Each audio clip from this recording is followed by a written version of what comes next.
हाय, hello, नमस्कार. मी सुवर्णाच्या home किचनमध्ये परत एकदा तुमचं अगदी मनापासून स्वागत. सगळ्या सबस्क्रायबरचे धन्यवाद, सगळ्या व्ह्यूअर्सचे मनापासून आभार.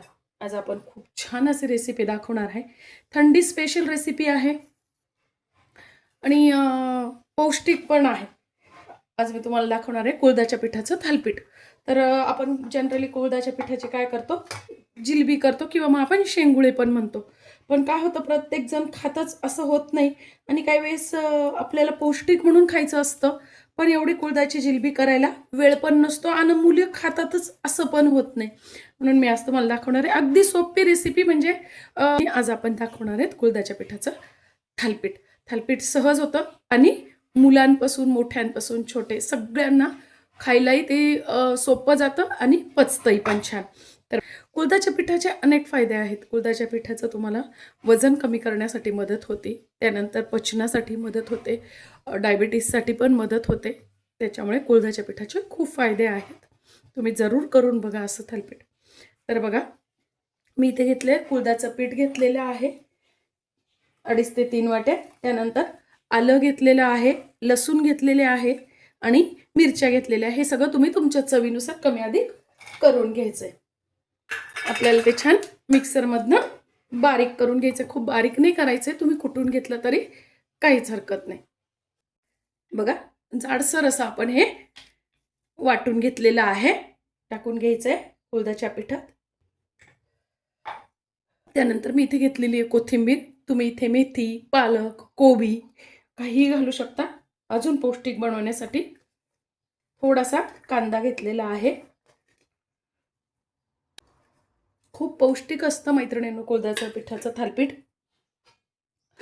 कारण ते सर्दीतच खाल्लं जातं. सर्दी, खोकला, त्यानंतर कफ याच्यासाठी तर आहेच, पण हे वजन कमी करण्यासाठी पण मदत करतं आपल्याला. हळद घातलेली मी अर्धा चमचा.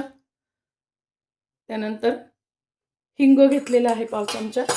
ओवा घेतलेला आहे मी अर्धा चमचा. ओवा छान हातावर क्रश करून घ्यायचा आहे. 1 चमचे तीळ टाकलेले आहेत. तीळ ऑप्शनल आहे, असले तर टाका.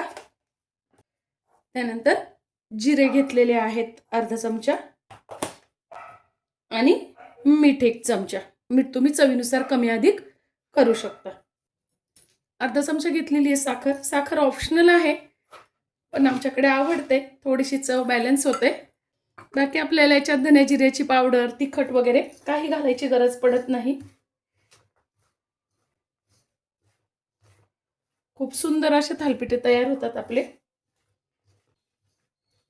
आता आपल्याला हे खूप घट्टही नाही आणि खूप सैलही नाही असं भिजवून घ्यायचं आहे. तुम्ही यात पाहिजे तर थोडंसं गव्हाचं पीठ पण मिक्स करू शकता, कारण हे थोडं चिकट असतं म्हणून. याचा कलर काळपट असतो ना, म्हणून हळद थोडीशी जरूर घाला, म्हणजे मग थालीपीठाला काळपट कलर येत नाही. हे पीठ भिजत ठेवायची पण गरज नाही, आपण लगेच थालीपीठ लावू शकतो याचे. बघा, खूप घट्टही नाही आणि खूप सैल पण नाही असं आपण पीठ भिजवून घेतलेलं आहे. आता बघा, मी लावण्यासाठी इथे घेतलेला आहे बटर पेपर घेतलेला आहे, किंवा मग उडी रॅप पेपर पण तुम्ही घेऊ शकता. तुम्ही इथे आपला साधा रुमाल, ओला कपडा, फक्त कलर जाणार नाही असा कपडा घ्या. ओला करून घ्यायचा आहे थोडासा.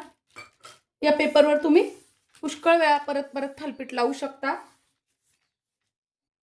छोटासा असा गोळा घ्यायचा आहे आणि आपल्याला थालीपीठ लावून घ्यायचं आहे. खूप जाडही नाही आणि खूप पातळही नाही, छान असं थालीपीठ लावून घ्यायचंय. मी एकीकडे लगेच तवा तापायला ठेवलेला आहे. थोडंसं आपल्याला तव्यावरती तेल, तूप तुम्हाला जे आवडत असेल ना ते तुम्ही टाकून घ्यायचंय, म्हणजे खमंग असं आपलं थालीपीठ तयार होतं.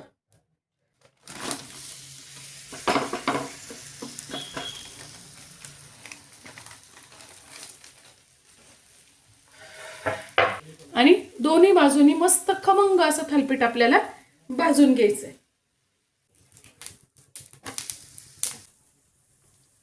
बघा, दोन्ही बाजूनी मस्त असं खमंग थालीपीठ आपण भाजून घेतलेलं आहे. काय सुंदर थालीपीठ आपलं तयार झालेलं आहे, ते पण अगदी 5 मिनिटातच. बघा काय खमंग असं मस्त असं आपलं थालीपीठ तयार झालेलं आहे. ते पण एकदम पौष्टिक.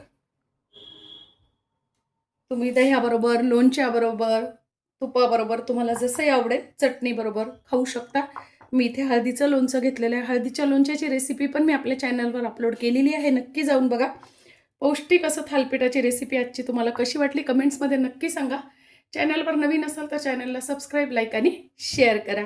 धन्यवाद.